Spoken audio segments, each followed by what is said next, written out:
Canon 2028. Examples of inferior roles include, but are not limited to: I.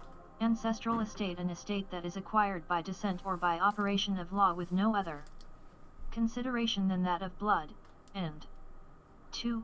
Bankruptcy estate is an estate being all of the legal and equitable interests of the debtor as of the commencement of the case transferred to the control of the bankruptcy court and its appointed trustee, and 3. Allegate estate, also an estate by allegate, an estate held by a judgment creditor entitling the creditor to the rents and profits from the land owned by the debtor until the debt is paid, and 4. Fee-tail estate or entail estate is a form of estate in real property that prevents the rights from being sold, devised by will, or alienated by the tenant in possession but passes automatically to an heir predetermined by deed, and v. Fee simple estate, also known as fee simple absolute, is a form of estate in full and complete rights of land that cannot be defeated, except by condition of grant, in which case it is defined as fee simple conditional or freehold, and 6. Entirety estate, also an estate by entirety whereby each spouse is seized of the whole of the property, whereby a husband and wife are a single unit by 5 unities being time, title, interest, possession and marriage, and 7. Leasehold estate is an estate being the ownership of a temporary right to hold land or property in which a lessee or a tenant holds rights of real property by some form of title from a lessor or landlord, and 8. Personal estate being an estate formed and controlled by one or more acts of Parliament. Thus, most legal persons are associated with personal estates, and 9. Real estate being at one time an estate of land by patent or grant and later depreciated by the 18th century to become land and chose in possession in chancery and therefore merely equity or equitable rights not directly held but must be claimed and acknowledged by some license, permission or title by the courts, and x. Stipendiary estate, also known as a pension estate, is an estate granted in return for services rendered to the government, and 11. Life estate, also estate for life, and estate per otra vie is ownership of certain land for the duration of the life of a person. The owner of a life estate is called a life tenant, and 12. Mortgage estate, also estate engage, is an estate that has been pledged as security for a debt, and 13. Partnership estate, also estate in partnership, is a joint estate that is vested in the members of a partnership when real estate is purchased with partnership funds and for partnership purposes, and 14. Remainder estate, also estate in remainder, is a deceased estate whereby all taxes, charges and debts must be first settled before any remaining value is permitted to be disposed or merged. Canon 2029. The formation of a valid estate via enrollment requires 3 actions to be validated and acknowledged as a proper record, being registration, entry, and notice. I. The first action of enrollment is the valid acceptance and receiving of the deed as a true testimony and memorandum. The provision of a time-stamped copy is usually sufficient proof that the deed was received, and 2. The second action of enrollment is the valid entry and recording of the deed and therefore the rights within it. A valid certificate of acknowledgement, signed by the authorized party, accepting and registering the deed, usually with notary powers as proof of the valid recording of the deed, is required as proof, and 3. The third action of enrollment is a valid abstract as a certificate of title as extracted from the roll as proof of perfected record is then required as final proof. Canon 2030. Similar to the deed of trust that expresses the intentions of the trustor and governs the functions and limits of authority of a trustee, a will as a deed of testamentary disposition expresses the intentions of the testator and governs the functions and limits of authority of an executor of an estate. I. A will must always be in writing, and 2. A will always pertains to a person and not to a man or woman, as by tradition a testament pertains to a man or woman, and 3. A will always pertains to the intention and transfer of property of a person, and 4. Unless otherwise stated, the particular property of an estate referred within a will relates to a temporary trust described as Cestui or Cestui Ius, or otherwise described by tenure as term of life or years, or estate as is per otra vi, for the benefit of another, and v. A will clearly written by hand or acknowledging itself to be uniquely by the hand of the testator is self-evidentiary, and 6. The capacity and authority of the one who makes a will is either perfected by exemplification or ratification, and 7. Any system of law or statute or law that makes no provision for the will of an estate is therefore void, and 8. In the absence of a valid will, an estate is said to be intestate, while the presence of a valid will, an estate is said to be testate, and 9. The status of the testator as being deceased as a prerequisite for the execution of a valid will, and then the appointment of executor or administrator is merely a condition of a type of inferior estate known as a deceased estate, or remainder/residential estate, and not a general condition of all estate law. Canon 2031. In respect of the relation between a valid testator and their executor and the estate, I. As a will is by its nature a deed of testamentary disposition, an executor cannot assume the full authority and power of their office until the function and role of the testator is extinguished by the transfer of such authority according to the said will, and 2. In the absence of a valid will or a contested will, a valid form of law within the jurisdiction of the ecclesiastical body, sovereign body, or body politic claiming control over such estates may usually appoint an administrator or in some cases an executor, and 3. If an estate be intestate upon one or more presumptions and a valid testator does appear and present a will, then not only must such an estate be duly declared testate, but all assumed administrators and agents acting in such surrogate capacity for the estate must assume service to the properly appointed executor, and 4. If a valid testator does appear against the validity of an estate formed under their presumed name, or rights, or authority, or one or more other presumptions, and it is clear that such surrogate administrators and agents are liable for one or more charges of gross breach of trust, or deliberate and willfully false, deceptive, and misleading conduct, then such an estate and all associated trusts are void, even if such administrators and agents descend toward are not held to account and the records struck out, and v. If a duly appointed executor of a superior Ocadian estate appears against the administrators and agents of an inferior estate, and it can be proven the two estates meet in the same person without any intermediate estate, the executor of the superior estate may instruct that the inferior estate is merged into the greater so as to cease to exist. Canon 2032. The rules of inferior estates most promoted by the Roman cult is the pseudo-laws and rules of deceased estates since the end of the 19th century in the gradual rollout of such estates to citizens of countries considered legally dead in respect of their rights. I. The legal capacity and legal status of a person holding an inferior estate under the plantations of the Roman cult since the 1930s is effectively one dead to law and without effective rights, even if such statutes claim otherwise, and 2. Since the 1930s in most Western Roman societies, land records and land titles relate to residential estates or deceased estates of persons first, and then lot and plot and survey records second. Thus the primary land record is the residential, deceased, person, and then the limited right of occupancy or use of a land property is then attached to the person record, not the other way around. Thus, residential estates are equivalent under the Trading with the Enemy Acts to slave rolls, and 3. All birth certificates in Western Roman plantations have been not only birth certificates since the 1930s but death certificates and a title to interest of the beneficiary of an estate already probated and operating under assumed executors, administrators, and agents.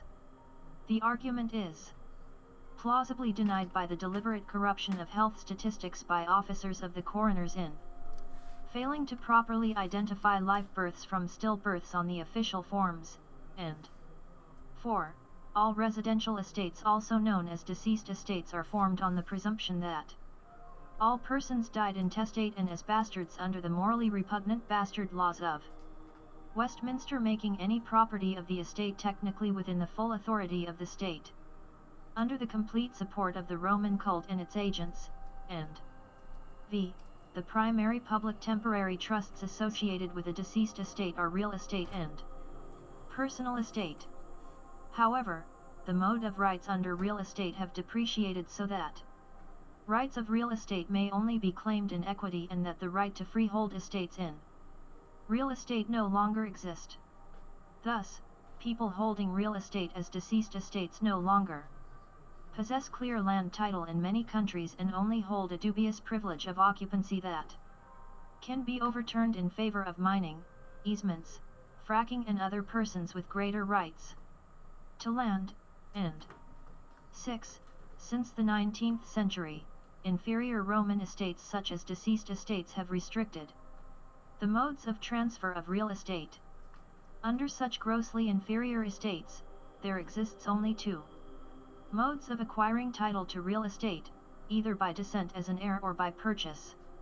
When a person acquires real estate by descent as proven by a probated will, they are considered an heir, and when it is acquired by purchase as proven by a duly recorded bill of sale, they are a purchaser. 7. Since the 1950s, homeowners in many countries have been deprived of access to a valid bill of sale under mortgage under an inferior Roman estate to prove any possession of title to real estate. Canon 2033. When a man or woman demonstrates sufficient competence and redeems their member number from Hokadiah and one heaven and subsequently their live-born record, the live-born record is proof of the existence of a superior estate. Canon 2034. When a man or woman, having redeemed their member number from Hokadiah and one heaven and subsequently completed and recorded their will as voluntatem et testamentum, then their superior estate is testate, and they may begin the process of perfecting the appointment to office the general executor and then the duly appointed agent for financial and legal matters of the estate. Canon 2035.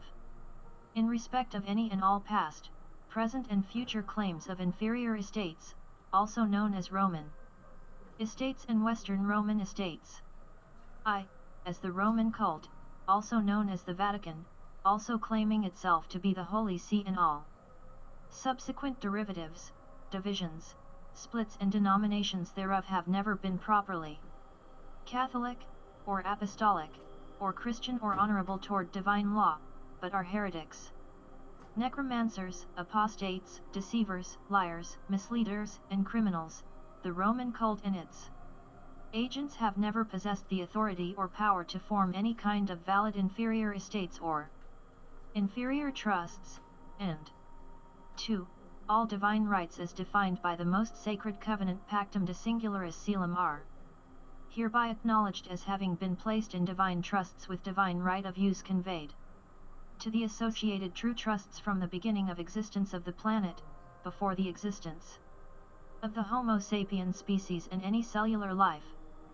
Furthermore, such divine rights and divine trusts in association with natural rights and true trusts have continued through the formation of sacred and unbroken covenants of positive rights and superior trusts, including, but not limited to the most ancient sacred covenants of Yapa of the saltwater people, of Mandi of the plains people, of Tia of the mountain people, of Waida of the sea people, of 5 worlds of the first nations, of the rule of the Quilian, of Kabi'a La'a of Akhenaten, Moses, of Terah of Jeremiah, of Acadia of Xerxes, of Eliada of Alexander, of Nazareth of Yahushua, Jesus, of Codex Reguli of Hadrian, of Eucadia, Docadiah, of Heracles of Eliada and Larissa, of Digesta of Marcus Aurelius, of Bibliothèque of Constantine, of Pandectes of Justinian, of Al-Sufyan of Muhammad,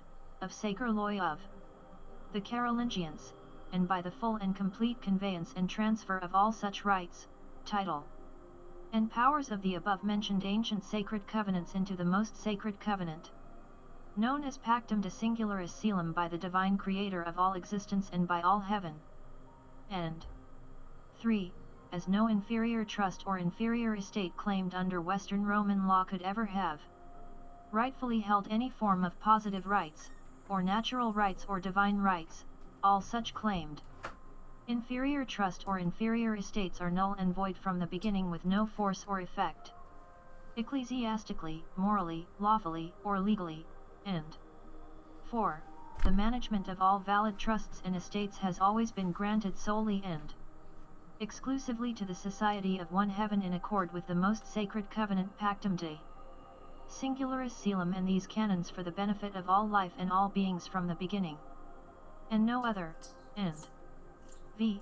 Therefore, any claim by any living being, spirit, entity, aggregate, association not authorized by the covenant Pactum de Singularis Caelum to possess or hold or own any estate or trust is hereby invalid, having no force or effect ecclesiastically, legally, or lawfully and null and void from the beginning. 3.3 Rights Suspension and Corruption. Article 100, Cestui Que Vi Trust. Canon 2036.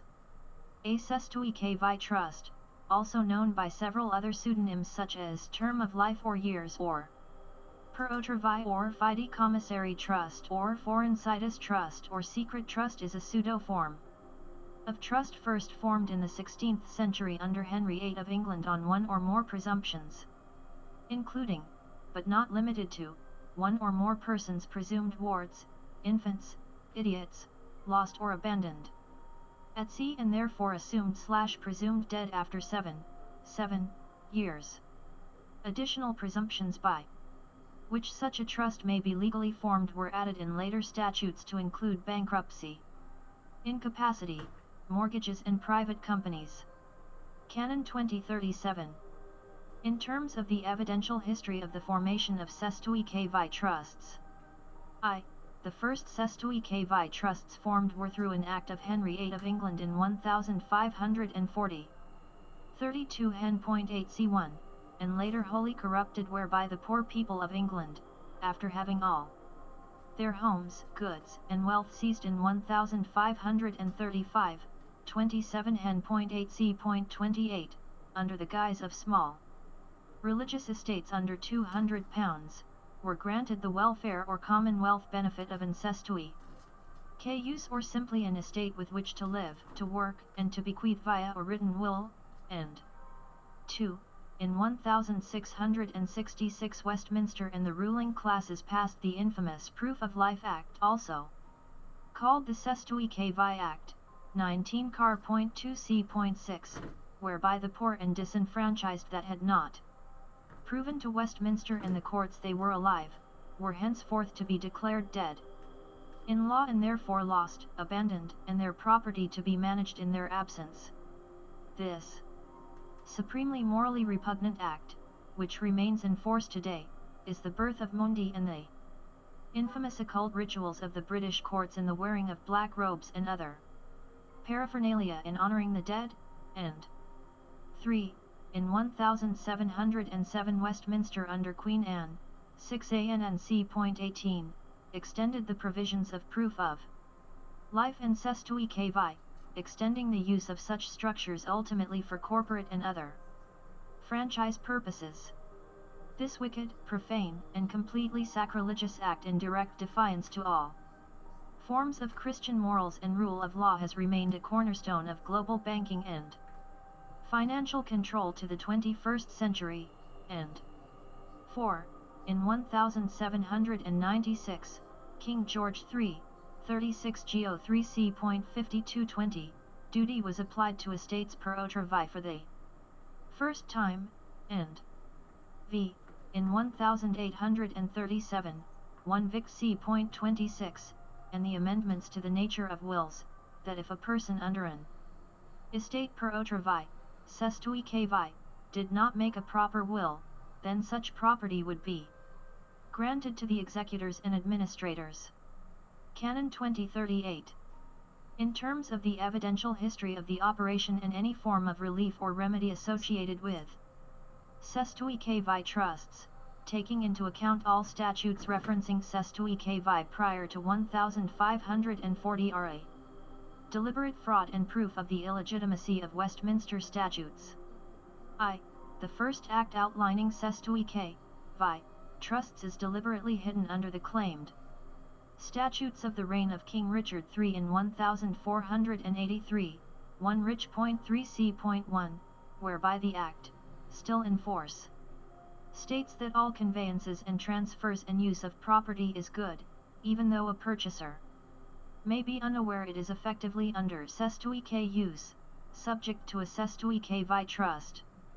The Act also gives a vague and challenge path of relief that if one is of complete mind, not an infant, and not under financial duress, then any property under Cestui vi trusts is rightfully theirs for use, and 2.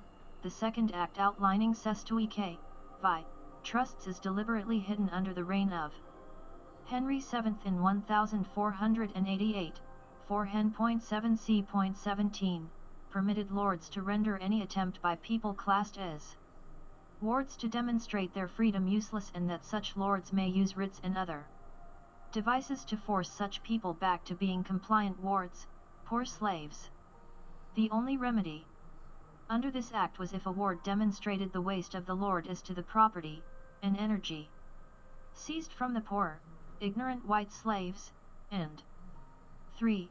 The third act outlining the operation of Cestui vi only hidden this time as estate per Otra vi was in 1741 under 14 Geo.2c.20, whereby one who was knowledgeable of the Cestui vi slavery system could between the ages of 18 to 20, seek to recover such property under Cestui vi and cease to be a slave. However, the same act made law that after 20 years, the remedy for such recovery was no longer available, despite the fact that the existence of Cestui vi trusts is denied and Westminster and banks are sworn to lie, obstruct, hide at all cost the existence of the foundations of global banking slavery. Canon 2039. In terms of essential elements concerning Cestui vi trusts, a Cestui vi trust may only exist for 70 years, being the traditional accepted life expectancy of the estate, and 2. A beneficiary under estate may be either a beneficiary or a Cestui vi trust. When a beneficiary loses direct benefit of any property of the higher estate placed in Cestui vi trust on their behalf, they do not own the Cestui vi trust and are only the beneficiary of what the trustees of the Cestui vi trust choose to provide them, and 3. The original purpose and function of a Cestui vi trust was to form a temporary estate for the benefit of another because some event, state of affairs or condition prevented them from claiming their status as living, competent and present before a competent authority. Therefore, any claims, history, statutes, or arguments that deviate in terms of the origin and function of a Cestui vi trust as pronounced by these canons is false and automatically null and void. Canon 2040. The trust corpus created by a Cestui vi is also known as the estate from two Latin words. En statuo, literally meaning by virtue of decree, statute, or judgment. However, as the estate is held in a temporary not permanent trust, the corporate person as beneficiary is entitled only to equitable title and the use of the property, rather than legal title and therefore ownership of the property.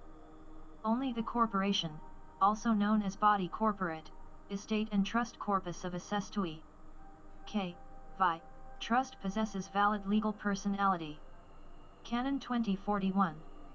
The property of any estate created through a temporary, testamentary, trust may be regarded as under Cestui que use by the corporate person, even if another name or description is used to define the type of trust or use. Therefore Cestui que use is not a person but a right and therefore a form of property. Canon 2042.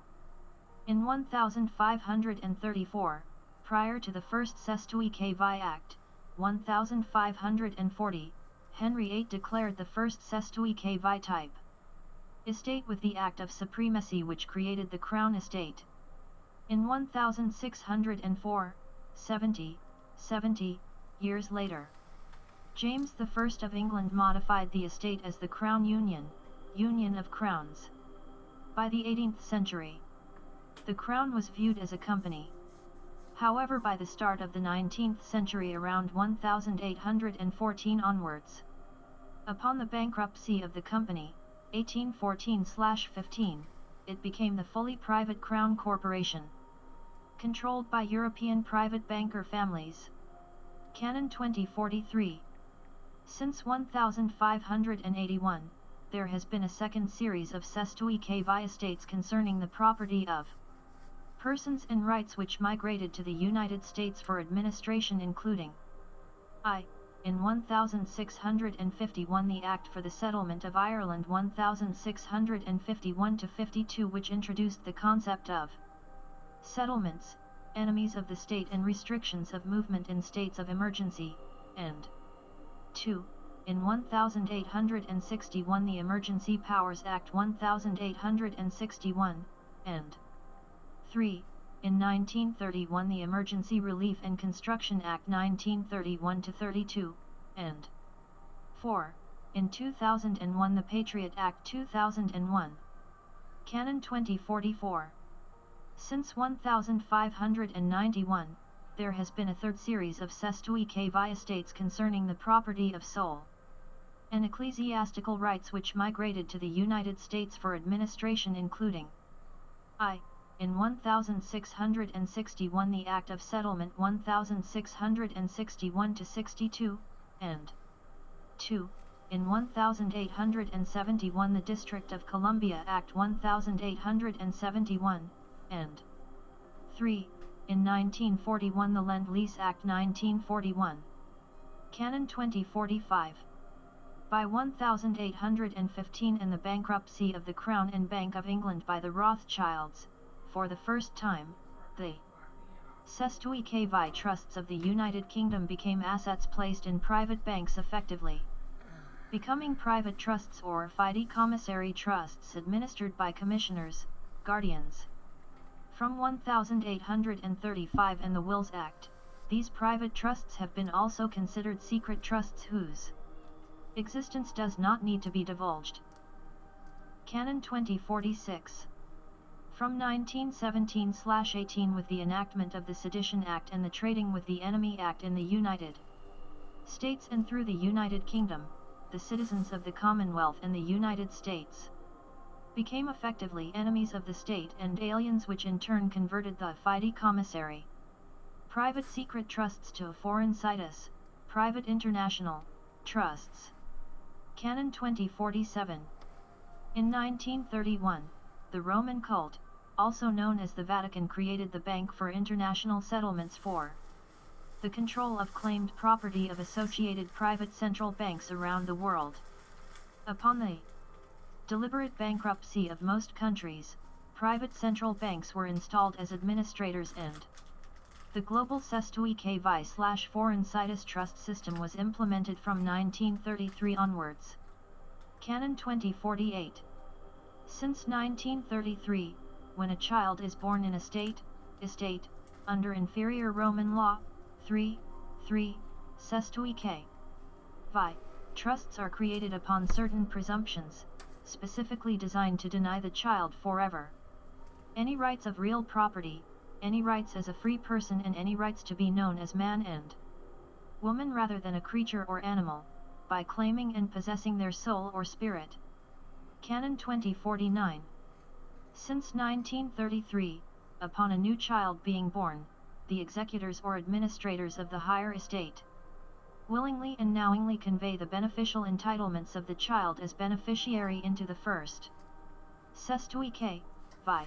Trust in the form of a registry number by registering the name, thereby also creating the corporate person and denying the child any rights as an owner of real property. Canon 2050. Since 1933, when a child is born, the executors or administrators of the higher estate knowingly and willingly claim the baby as chattel to the estate. The slave-baby contract is then created by honoring the ancient tradition of either having the ink impression of the feet of the baby onto the live birth record, or a drop of its blood, as well as tricking the parents to signing the baby away through the deceitful legal meanings on the live birth record. This live birth record as a promissory note is converted into a slave bond sold to the private reserve bank of the estate and then conveyed into a second and separate Cestui K. Vi. Trust per child owned by the bank. Upon the promissory note reaching maturity and the bank being unable to seize the slave child, a maritime lien is lawfully issued to salvage the lost property, and itself monetized as currency issued in series against the Cestui K. Vi. Trust. Canon 2051. Each Cestui K. Vi. Trust created since 1933 represents one of the three crowns representing the three claims of property of the Roman cult, being real property, personal property, and ecclesiastical property, and the denial of any rights to men and women, other than those chosen as loyal members of the society and as executors and administrators. Canon 2052.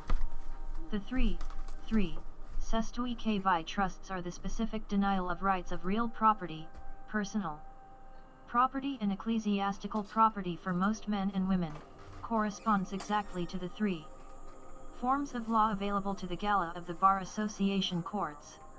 The first form of law is corporate. Commercial law is effective because of the first Cestui K. Vi. Trust. The second form of law is maritime, and trust law is effective because of the second Cestui K. Vi. Trust.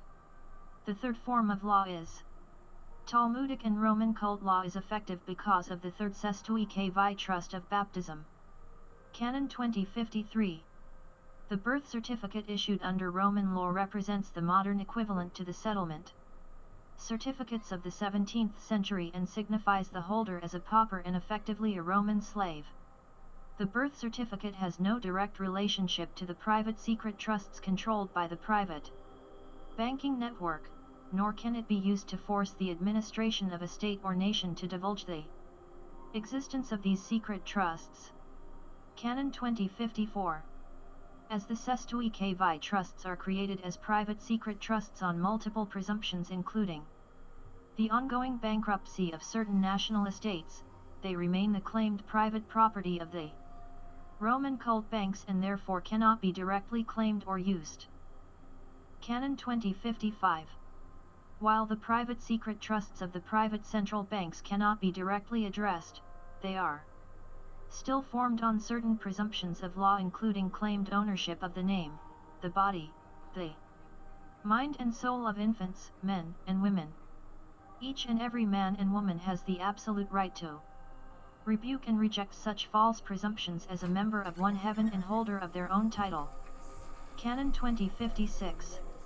Given the private secret trusts of the private central banks are created on false presumptions, when a man or woman makes clear their live-born record and claim over their own name, body, mind and soul, any such trust based on such false presumptions ceases to have any property. Canon 2057.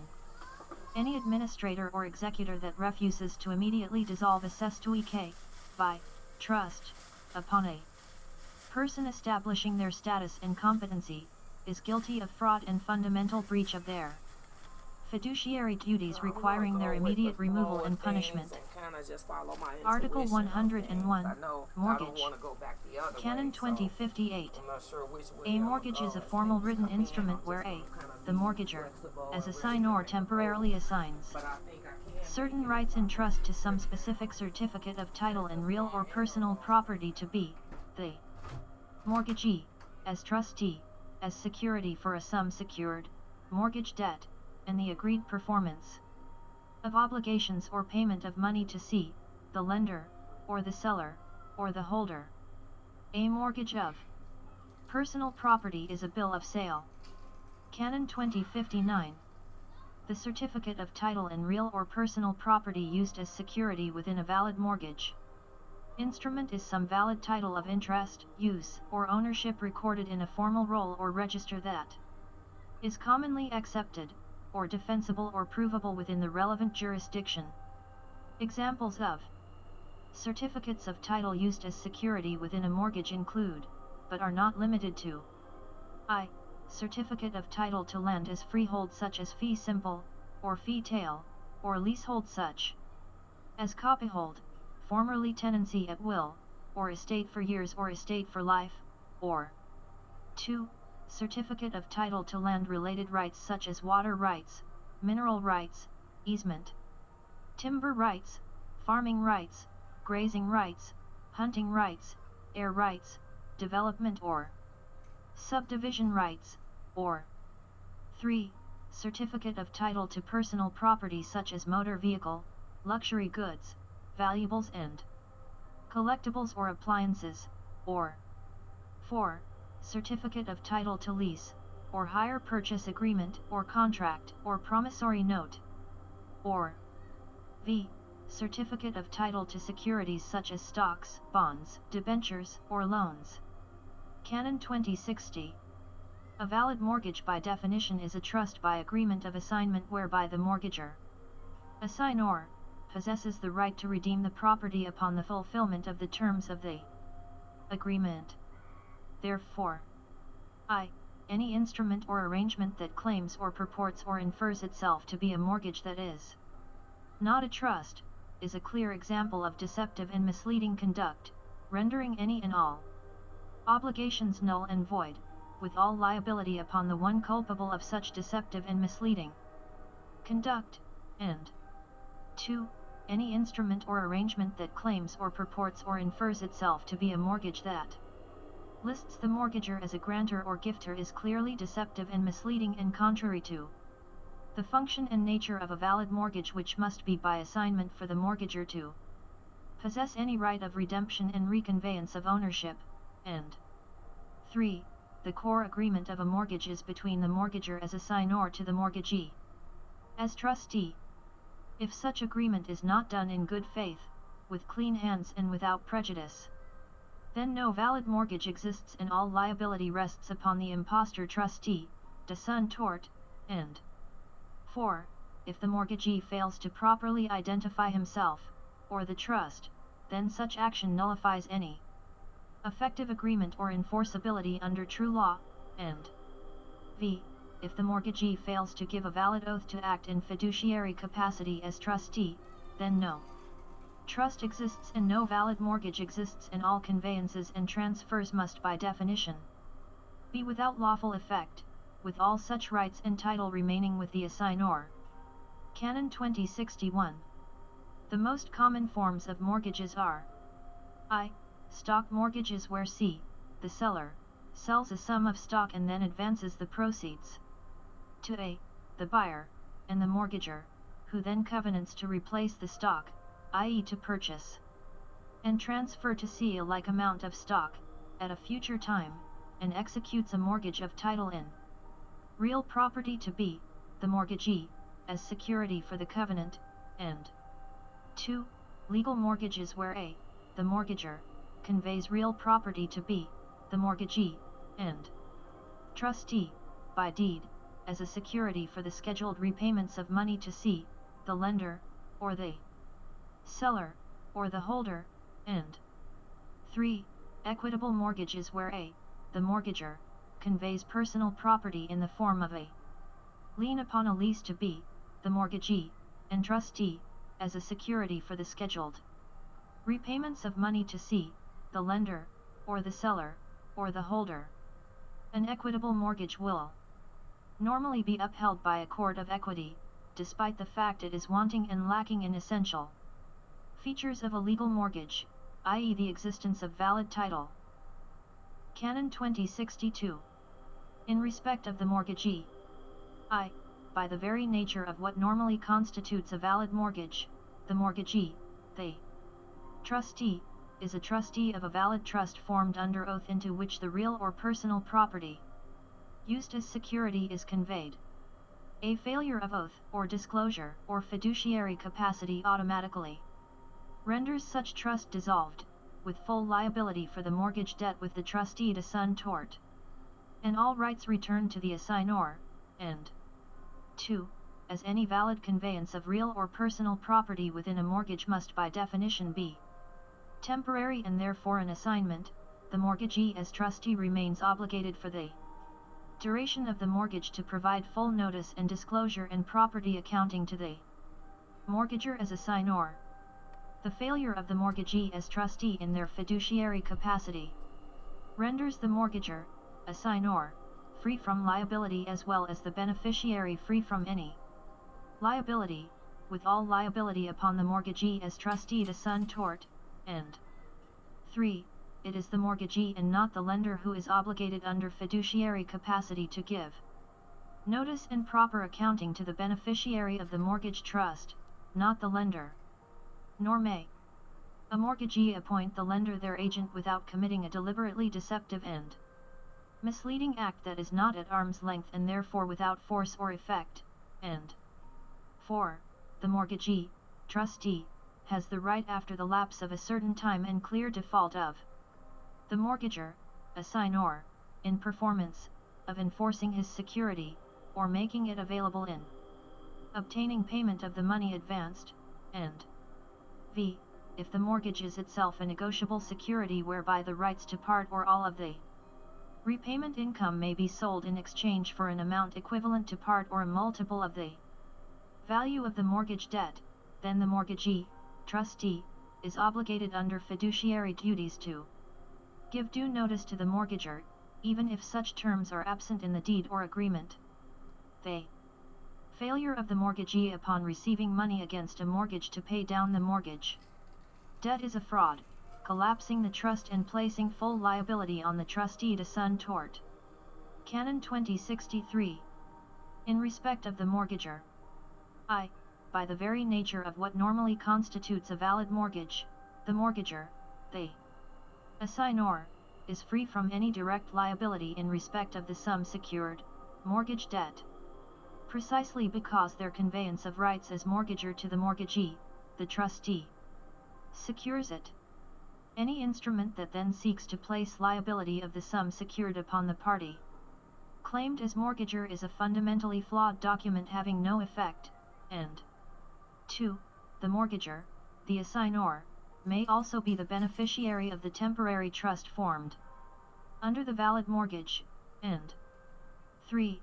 The mortgager is obliged to perform certain actions, as prescribed by the formal deed of mortgage, signed, sealed and executed normally in the scheduled payments of money. The failure of the mortgager to perform the agreed obligations may place them in default, and 4.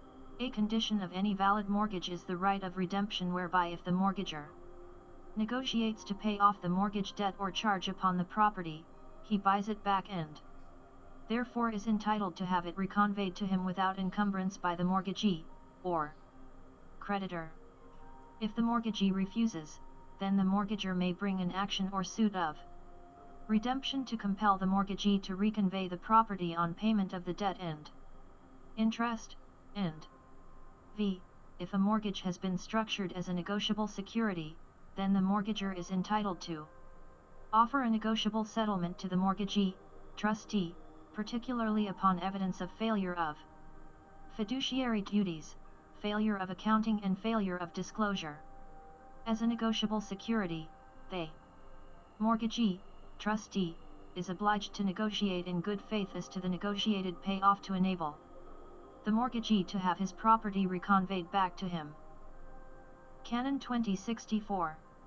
In respect of the lender of the secured sum, mortgage debt, I, the lender may or may not also be the mortgagee, trustee. Usually under legal mortgages and equitable mortgages the mortgagee, trustee, is separate and usually a member of a private bar association, and 2. if the lender and mortgagee, trustee, are separate, then the primary obligation of performance in respect of securing the mortgage debt is with the mortgagee, trustee, by definition and not the mortgager. Therefore, any notices, demands or letters from the lender to the mortgager making such demands or threats is a fundamental breach and fault of the nature of a valid mortgage, rendering such an agreement null. If the agreement is not a mortgage and purporting to be a mortgage, then it is deceptive and misleading conduct and also null and void of any effect in law. And 3. If the lender by nature has their advance secured by the mortgage, then any additional demand, contract, or agreement that seeks further monies, or promises from the mortgager, above the performance of repayment under the mortgage deed and to the exclusion of the mortgagee, trustee, is by definition unjust enrichment and contrary to a valid and competent system of law and justice. And 4. The lender and mortgagee cannot under any sense of valid law and morality enter into a conspiracy to defraud or mislead or withhold from the mortgager, assignor, or beneficiary any additional agreements, undertakings, payments between the parties without defaulting upon the contractual aspects of the agreement, collapsing the trust and accepting full liability themselves. And v. If a lender sells a mortgage as a negotiable security to another party and no longer has an interest, then such a lender no longer has an interest and cannot be considered an interested party in any action of foreclosure or redemption. Canon 2065. Where a mortgage is an equitable mortgage and therefore a security against a lease, it is the obligation of all parties associated with the preparation of the mortgage for the mortgager, as assignor, to be made aware that the security is a lease and not a certificate of title to land as freehold such as fee simple, or fee tail, or leasehold such as copyhold, formerly tenancy et will, or estate for years or estate for life. If no certificate of title to land is registered in accord with the statutes of land title registration of the state, or nation, then there is no record of title. And 2. While a county, or state may permit under its regulations the registration of certificates with title companies, this may not be the same as the official registration of a certificate of title to land with the state or nation. Instead, it may be a private registration, deliberately misleading and deceptive in claiming to be a valid public registration when it may not be under statute and public law. And 3. The failure of the mortgagee, as trustee, to provide a clearly identified lease document, or to render such document clear as a lease and not a title to land, renders such agreement null and void and instead causes the possession to revert to a direct freehold between the beneficiary and the county, or state, or nation in the absence of a valid tenancy enforced by the county, or state, or nation. And 4.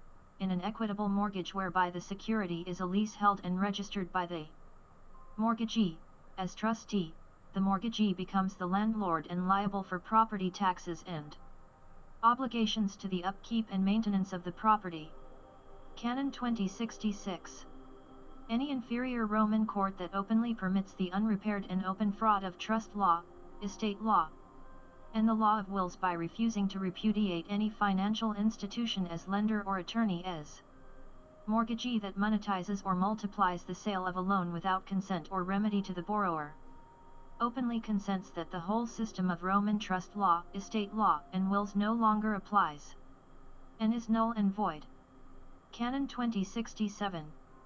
By definition, any property taxes charged by the higher estate to the tenant are the direct responsibility of the landlord. Where a court seeks to foreclose on a property against the mortgager, as the tenant and not the mortgagee, usually a member of the private bar associations, as trustee, de sun tort, constitutes a gross fraud, and if unrepaired is an open consent that Roman trust law, estate law and contract law no longer applies and is null and void. Canon 2068. Any promissory note and application form signed by a lender and mortgager as part of a mortgage is material to the agreement. Therefore, they must be producible in any action of foreclosure or such. An action must be struck out. Canon 2069. A mortgage in fraud means no real or personal property is held in security. A deed not executed and closed in good faith is wanting and therefore null, having no effect and no property has been conveyed. Article 102, Bond. Canon 2070. A bond, or obligation is a written form of deed with at least one penalty clause and one defeasance. Condition clause whereby the obligor, person bound, binds himself or his heirs, or executors and administrators to pay a certain sum of money, penal sum, or perform some covenant for an obligee. Canon 2071. In respect to the origin of bonds in law, while the concept of a solemn written obligation with penalty and defeasance clauses is as ancient as the first agreements, the concept of bond in law originates as a form of surety and security against the bills of merchants and traders for the payment of duties and excises to the Crown of England, beginning with the Act in 1694, 5 and 6 WNMC.20, entitled An Act for Granting to their Majesties several rates and duties upon tonnage of ships and vessels, and upon beer, ale, and other liquors, for securing certain recompenses. The Act not only formally recognized for the first time the creation of the Bank of England, but the invention of the bond as insurance. That merchants and traders will honor their obligations to pay the Crown the duties and excises owed against goods held in custody through customs. Thereafter, customs warehouses required some form of bond as security for the holding of goods, and 2. From 1705, 4 and 5 and c.16, the Act entitled An Act for the Amendment of the Law, and the better advancement of justice, the concept of providing surety and security against goods held in custody by the Crown was extended into the courts, whereby actions of debt against a bill could be enforced more strictly when a bond was also attached, and that once the bond and its penalties paid, the defendant would be discharged. The Act also introduced for the first time the concept that bail bonds were to be taken as security against any bail granted. Thereafter, the courts in England and its colonies have used bonds as security against matters of debt and bail, and 3. From 1707, 6 and c.37, and the Act entitled An Act for the Encouragement of the Trade to America, the notion of bonds was extended for the first time to the acts of privateering and seizure of goods and property as prizes of war. American privateers, licensed pirates, as claimants were required to submit bonds against all prizes as security and surety for the payment of the Crown against a portion of the estimated value of the booty. The failure to provide a bond rendered such custody unlawful. Thereafter, the operation of privateering and Admiralty law has required the lawful bonding of all prizes to a specialty department of Admiralty specifically for the warehousing of prizes of war called the Treasury, and 4.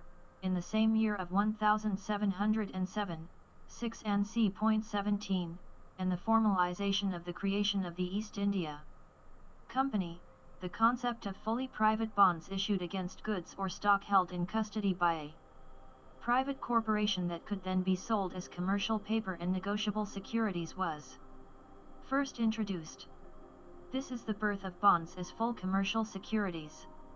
The privilege was extended to the Bank of England by 1709, 8 and c.7, and then by 1710, 9 and c.21, a new private corporation called the South Seas Company was established with sophisticated rights for the issue and sale of bonds as negotiable securities. By 1719 and 6 GOIC.18, the power to issue bonds as commercial paper by corporations was extended to two distinct companies: Royal Exchange Assurance and London Assurance Company, listed for assurance of ships and Bottomry, original form of insurance. Lloyd's successfully rose to dominate from the 19th century. Literally on the ashes of its rivals by 1834 and the burning down of their offices, and v. the introduction of government bonds, originally in the form of perpetual bonds, also known as consols and gilt-edged securities, was from 1752 through the consolidation of national debts through the Bank of England. Their introduction represented the effective flip of bonds, connected with annuities from being the lesser insurance and security to being the primary commercial asset and the annuity becoming the underlying asset. Perpetual government bonds were phased out during the 20th century for fixed-term government bonds, and 6. The introduction of municipal bonds appears in the United States by 1812 and the city of New York. By the mid-1840s, municipal bonds were a dominant negotiable security in operation across the United States of America and only declined for a period upon the Civil War of the 1860s. Canon 2072. The word bond originates from 1st millennium BCE Gaelic bond meaning male, head of household. Freeborn farmer with bond meaning base, sole of foot, foundation, source, and a meaning as they, on. In the 13th century CE and the introduction of Roman feudalism, the word was deliberately Latinized to bondagetum, bondage, meaning to drive, to move, chase, agitate, excite to action, persecute, keep household animals or farm animals. Hence the true and original meaning of bondage. As condition of, a man or woman, considered a household or farm animal, a serf, less than a Roman servant. Canon 2073. The key elements shared by all forms of valid bonds are I. All valid bonds are in writing, and 2. A bond depends first upon the prior existence of some good, or bill or contract or thing, whereby the one who makes or issues a valid bond has an interest, or custody, or control, and such status is recorded in a register, and 3. The prior good, or bill, or contract or thing in question is then the subject within the clauses of the bond of at least one condition clause and one consideration clause, but may also be associated with one or more penalty clauses, and 4. A valid bond must have at least one condition clause being agreed obligation of performance of the one who makes or issues a valid bond, and v. A valid bond must have at least one consideration clause being the agreed valuable offering of the one who accepts the valid bond to then offer or do something in return, and 6. A valid bond must have at least one penalty clause, that may or may not be associated with the prior good, or bill, or contract or thing in question, that comes into effect if the one who makes or issues a valid bond defaults on the performance of the condition clause, s, and 7. A valid bond may, or may not, have one or more defeasance clauses that annul and void the penalty clauses in the event the one who makes or issues a valid bond performs the conditions specified, and 8. A valid bond may, or may not, be dated or have an expiry date or identify the place where it was made. Yet a plaintiff in any declaration of action must lay a place where it was made, and 9. A valid bond that possesses an expiry date is termed the maturity date, and x. The summary operative elements of a valid bond must be recorded in a register and possess a unique entry number, usually distinguished in red ink. The unique entry in the register is proof of the maker or issuer of a valid bond being issued to another party, and 11. A valid bond requires then the one who makes or issues a valid bond to bind themselves, usually through a promise to the condition clause, s, under sign, seal, and delivery of the bond as a form of original deed poll on a single sheet of paper, or parchment, or vellum with the unique register number clearly visible, and 12. The conditions and penalties of the valid bond are normally on the reverse side of the single sheet of paper, or parchment, or vellum, and 13. If a penalty clause makes provision for a debt, then this is normally called the penal sum. And 14. The one who makes or issues a valid bond is called the obligor, also issuer, and 15. The one to whom the obligation is due and who accepts the valid bond as a right and security is called the obligee, and 16. The one who holds the benefit of the bond is called the holder and may or may not be the obligee, and 17. If a valid bond permits negotiation or transfer, then the obligee normally will endorse the original at 90 degrees on the face, obverse, or reverse of instrument, and 18. If a valid bond permits periodic payments to be redeemed, these are normally called coupons and by tradition represented smaller printed forms at the bottom of the instrument to be redeemed with the obligor, and 19. Once a coupon is redeemed, or a bond is redeemed at maturity, it is cancelled on its face and over any signature or seal by 2 or 3 lines. Similarly, the record in the bond register is cancelled by having a single line through it, representing the cancellation of all obligations. Canon 2074. In terms of issues that may defeat or void a bond. I. All persons who are not permitted to contract and whom the law supposes do not have sufficient freedom or comprehension, are not permitted to bond, and 2. Notwithstanding contradictions in Western Roman law on infants contracting, the bond of any person considered an infant, or lunatic, or idiot is void from the beginning, and 3. Any condition expressed in a bond that is impossible, or contrary to law or to demand to do a thing considered malum in se, self-evidently a crime, renders a bond void from the beginning. And 4. A bond whereby neither principal or interest has been demanded for an extended period of time is presumed to be satisfied and no longer in effect, and v. A change in relation between the obligor and obligee whereby either becomes the executor or duly appointed fiduciary to the other and one or more assets of value are assigned or reassigned in the process, then the bond is released, and 6. A material change in relation to the underlying condition, status, ownership, custody of the good, or bill, or contract or thing whereby the bond relates may render the bond inoperative and void, and 7. A release to one obligor to a bond is a release to all obligors, both in law and equity, and 8. Alterations or erasures on the face of the bond, will render a bond instrument void. Canon 2075. In terms of the broad categories of bond, there are essentially 6 main types being penal, customs, treasury, government, investment, and insurance. I. Penal bond, also known as a bail bond and a surety bond, is where the obligor as the surety promises to pay the obligee a financial penalty, penal sum, for any non-performance, or error, or omission or dishonesty by the principal as the thing and legal person under the custody of the obligor, and 2.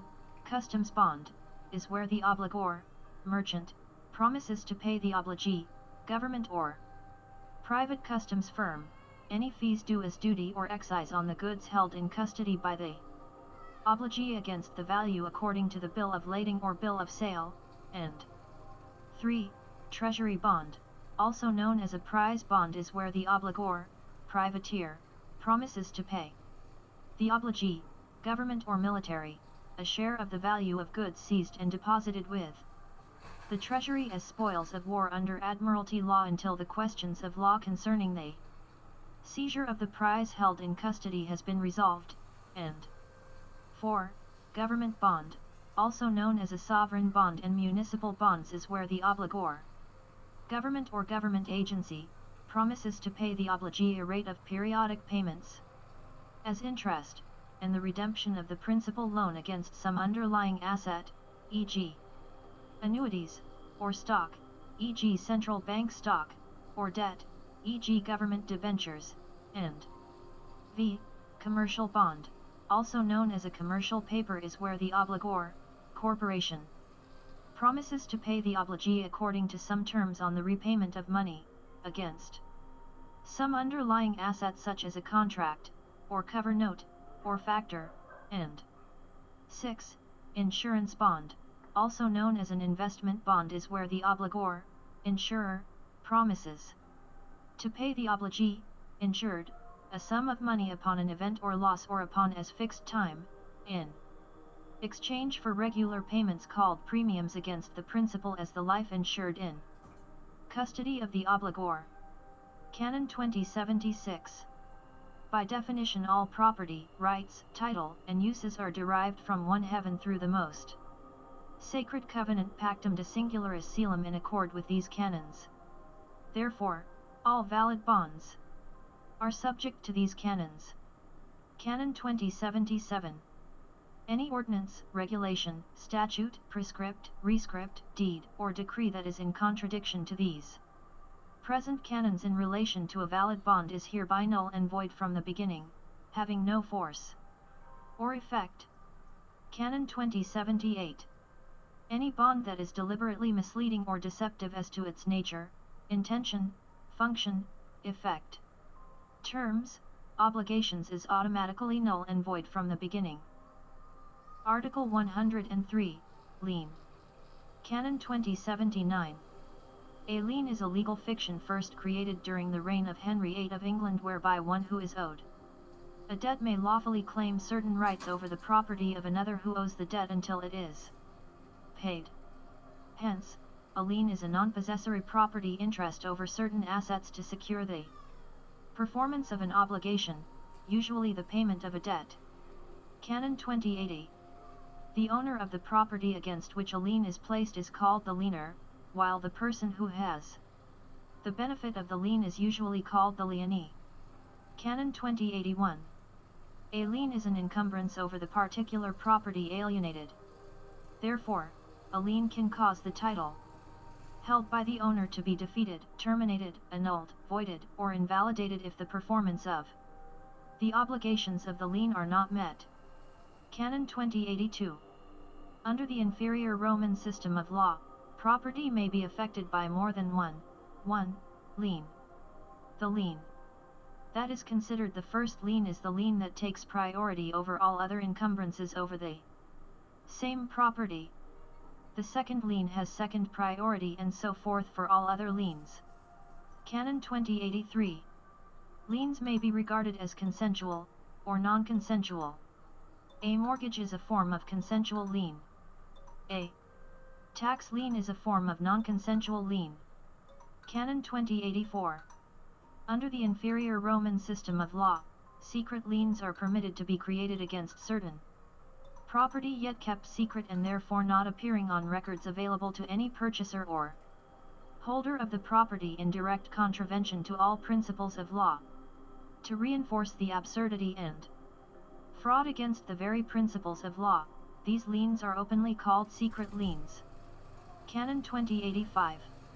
Excluding whether a lien may be hidden or published, or consensual or non-consensual, all liens may be defined according to the level of rights of encumbrance granted to the lienee, namely maritime, agricultural, commercial and judicial.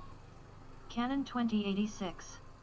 Under inferior Roman law, a maritime lien is the most powerful of all forms of lien, usually granting the lienee full rights of encumbrance over the property until the debt is paid, often for the purpose of salvage of lost or abandoned property. A valid maritime lien always has higher priority against other non-maritime liens. Canon 2087. A further power concerning maritime liens relates to recovery in the event of a failed salvage of the property, whereby a maritime bill of exchange may be lawfully issued against the value of the lien, which must be accepted for monetization by any bank within the Roman and Western financial system. Canon 2088. As most debt money in circulation throughout the Roman Western financial system is monetized, maritime bills of exchange based upon fraudulent secret liens against the citizens of nations as estates, the failure to honor a valid maritime bill of exchange represents a gross breach of the entire financial system. requiring the highest banks to make repair, or through dishonor consent to default. The whole system is null and void. Canon 2089. Inferior Roman law permits the deliberate corruption of maritime liens whereby such encumbrances may be placed upon persons also representing vessels. However, under the false claim of the former, Roman cult and rebel forces against the supremacy of the sacred covenant known as Pactum De Ius Positivum, such powers are considered reserved. Canon 2090. The second most powerful form of lien under inferior Roman law is an agricultural lien by the executors or administrators of an estate against a tenant and beneficiary of the estate, whereby a wide variety of encumbrances may be applied, including the lawful seizure of all property held by the person. Canon 2091. The power that permits agricultural liens their legal effect is deliberately misconstrued as statutory law, constituting a deliberate corruption and fraud of the law, negating under all principles of law such liens from the beginning. Instead, the effective power of these liens is the deed and will of the estate, and the status of the person as either a beneficiary and tenant or Cestui vi use as a beneficiary of the Cestui vi trust, not statutes. Canon 2092. The third most powerful form of lien under inferior Roman law are commercial liens, also using estate law, but through the membership of persons to securitized estates, whereby private and commercial entities operate as the executors and administrators and persons remain merely tenants of both immovables and movables. Canon 2093. All mortgages are commercial liens relating to estate law of securitized estates where the banks and financial institutions are legally considered the executors and administrators and the lenders are always considered tenants, whether they pay off their loan or not. Canon 2094. The fourth and least powerful form of lien under Roman law are judicial liens issued by a competent court in accordance with some dispute. Canon 2095. In the argument of priority between liens, a lien may be considered perfected or unperfected. A perfected lien is one in which a creditor possesses the property, or has established a priority right in the encumbered property with third-party creditors, or has registered a claim. Canon 2096.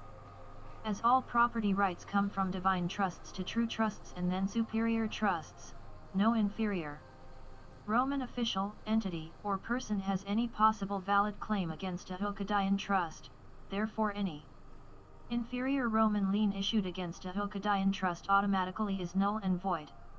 Canon 2097.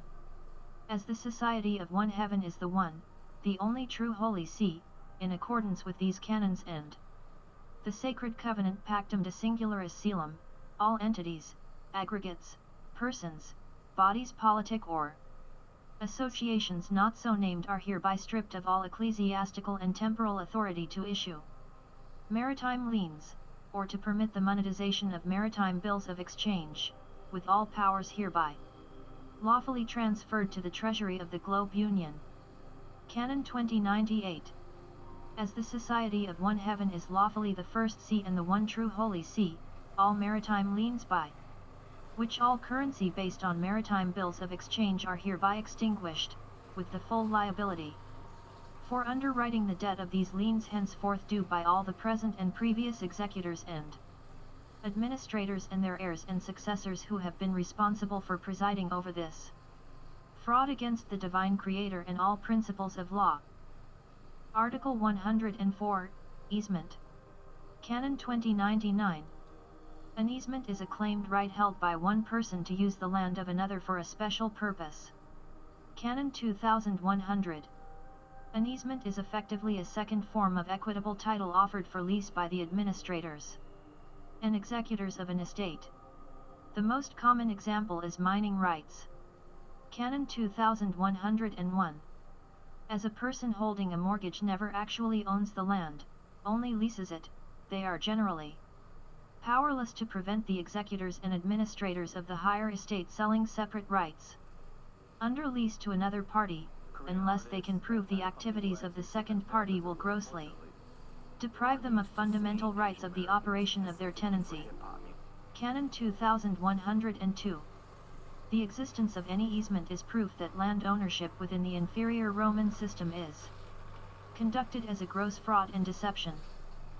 Article 105, Estoppel.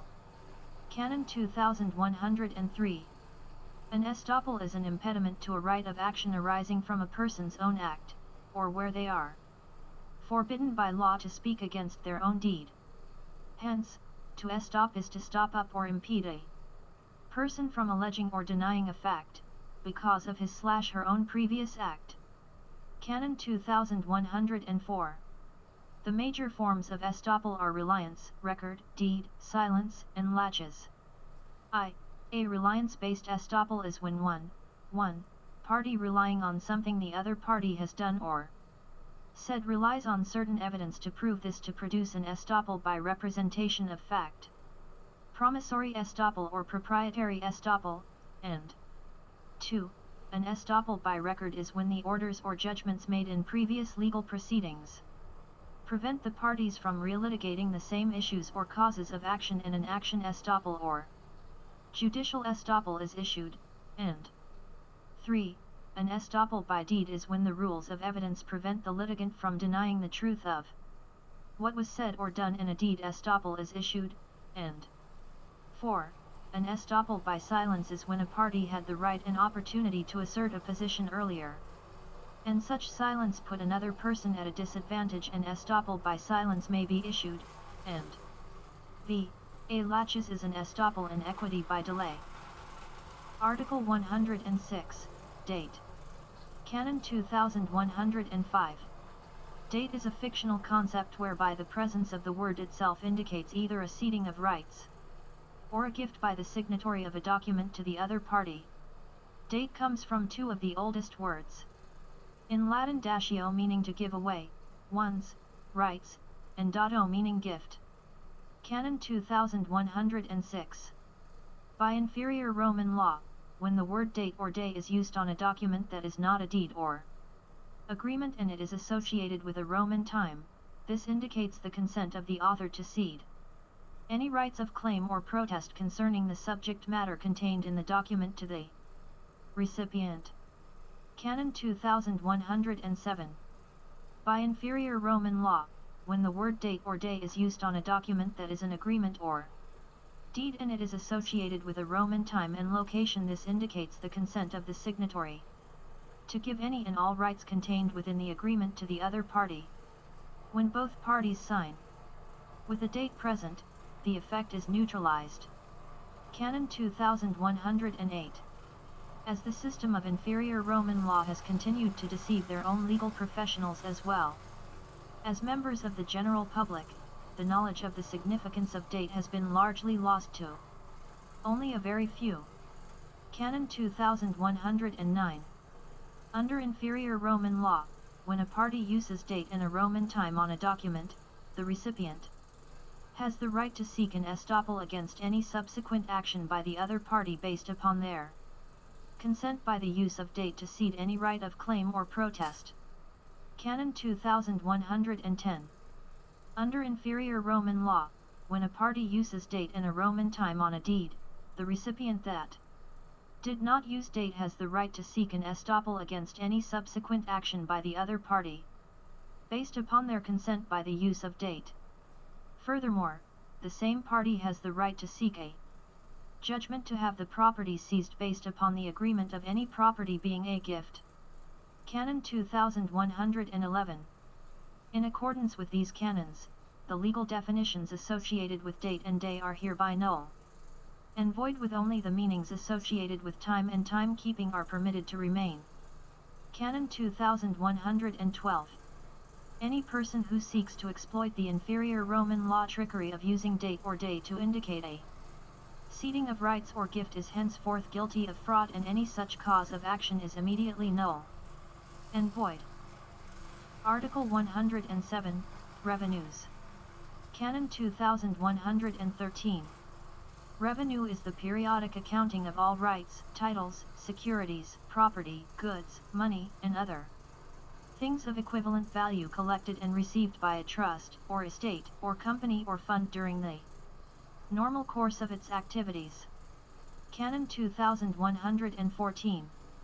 The word revenue is derived from two Latin words meaning form, property, transaction, business, and venia meaning indulgence, hence the original etymology of the term from the 15th century is literally the business of trading and transacting indulgences. Canon 2115. All possible revenues may be classified according to three main divisions, being unilateral, bilateral, and involuntary. Unilateral revenue are such items as gifts, grants, assignments, and delegations where the revenue is given voluntarily with full knowledge and disclosure without necessarily any valuable consideration in return, and 2. Bilateral revenue are such items as sales, fees, rent, and royalties where the revenue is generated voluntarily through some mutual agreement in exchange of some valuable consideration, and 3. Involuntarily revenue are such items as duties, fines, alienations or confiscations where the revenue is generated without the voluntary consent of the other. Canon 2116. Unilateral revenue is based on respect of the golden rule of law that all are equal before the law, and none are above it, and that all who are members of a society are willing to support it, without threat of force, or fear, or punishment. All unilateral revenue may be divided into four categories, being gifts, grants, assignments, and delegations. Revenue gift is when a member of a society or group chooses of their own accord to give a portion of their revenue or assets, without condition, to the greater good of the society freely, and without coercion, and 2. Revenue grant is when a member of a society or group chooses to grant a portion of their revenue or assets to the society as a whole, but on certain conditions as specified in some document, such as a will or deed of bequest, and 3. Revenue assignment is when a member of a society chooses to assign a portion of their revenue or assets to the benefit of the society as a whole on certain conditions of their return or conversion to a grant, and 4. Revenue delegation is when a member of a society chooses to delegate a portion of their revenue or assets without surrendering any rights on the agreement that such revenue or assets will be returned under clear conditions. Canon 2117. All civilized societies that have survived and thrived have based their revenue strategy first upon unilateral revenue. Any civilized society that is without the level of trust or unit to succeed with a strong level of unilateral revenue is doomed to fail. Canon 2118. Bilateral revenue is based on respect of the golden rule of law that all are equal before the law and none are above it, in a level of mutual trust that the government of the society provides items of value for its members and foreign persons, so that revenue is gathered by mutual exchanges of value. All bilateral revenue may be divided into four categories, being sales, fees, rent, and royalties.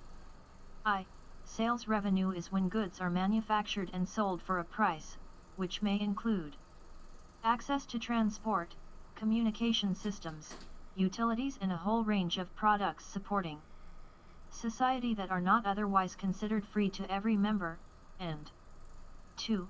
Fees is when services are provided and delivered for fees, and 3.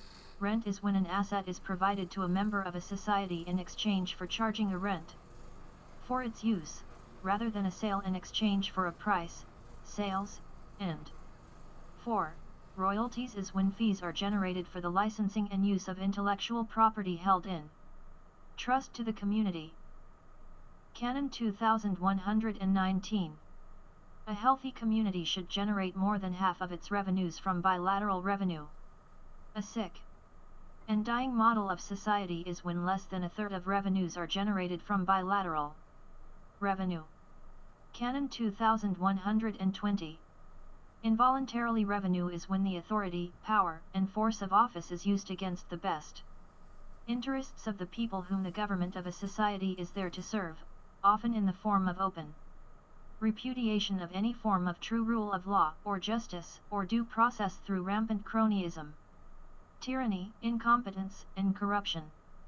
There are primarily four forms of involuntary revenue, being duties, fines, alienations or confiscations. I. Duties are ransoms forced to be paid when goods or persons are held in custody under threat of violence or intimidation until the ransom is paid. The most common forms of duty now are taxes such as income taxes and ad valorem and goods and services taxes.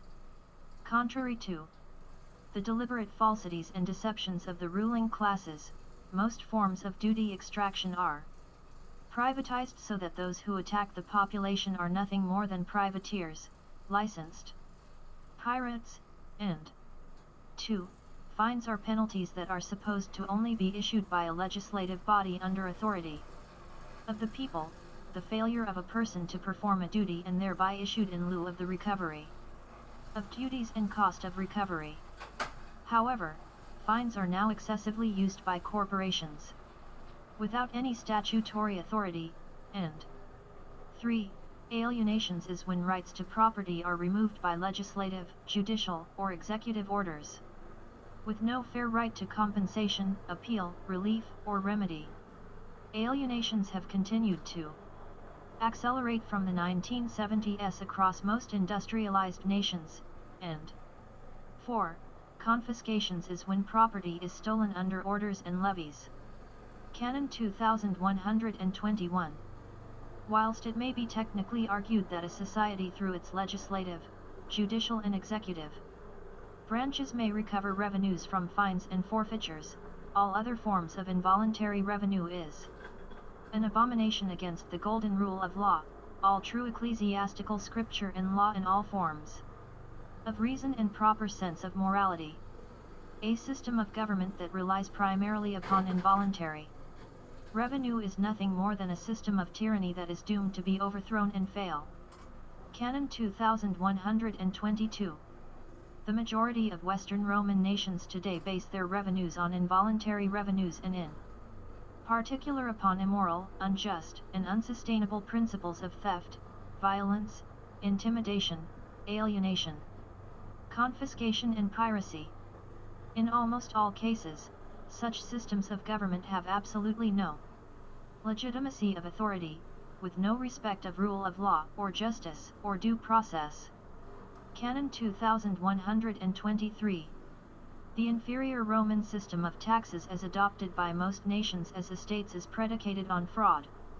Operates on fraud with no desire on the part of inferior persons acting as executors and administrators to divulge the true method by which the payment of taxes is enforced in inferior Roman law.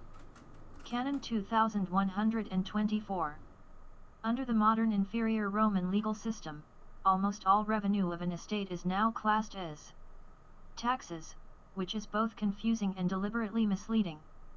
However, from all the variety of taxes, there exists just three base forms of tax, being rent tax, compensation tax, and duty tax. I. Rent tax is the deliberate fraud of misnaming rent charged to a tenant by the landlord, being the executors of the deceased estate of the province or nation, for use of some property. Both income tax and company tax are forms of rent taxes, and 2. Compensation tax is a classic form of tax based on the right of the landlord to demand tenants pay for the estimated loss of value of property through their use. Property tax is an example of a compensation tax, and 3. Duty tax is a charge demanded upon the deposit, withdrawal, purchase, sale, import, or export of any goods by any tenants of the estate. It is based on the ancient argument that all chattel and immovables belong to the land, therefore by extension are owned by the landlord. Canon 2125. A further element used to enforce the payment of taxes is the false, secretive, and misleading Legislative treatment of the members of a society as aliens and enemies to the society, therefore all criminals since the 1930s in the United States and later for other nations. The forced requirement to register for a tax number is therefore the admission that one is to perform criminal acts for a given period, and then a license is granted, usually for 1 year on the provision of self-confession. Canon 2126. Modern Roman tax collection systems treat each financial year as a separate testamentary trust and therefore each year equivalent to a separate court case whereby a taxpayer is compelled to confess any crimes against their society in a return each year, or face serious criminal charges. Canon 2127. Whilst Roman societies force their members to admit to being taxpayers, there is no remedy in Roman law in remaining a registered taxpayer other than admitting to criminal acts under the perverted Roman laws in place within most nations. Canon 2128. It is the obligation of all members of a society to contribute some of their energy and wealth towards the well-being of the society. However, the inferior Roman system of tax law is corrupt, fraudulent, inefficient, grossly unfair, and unsustainable. Canon 2129.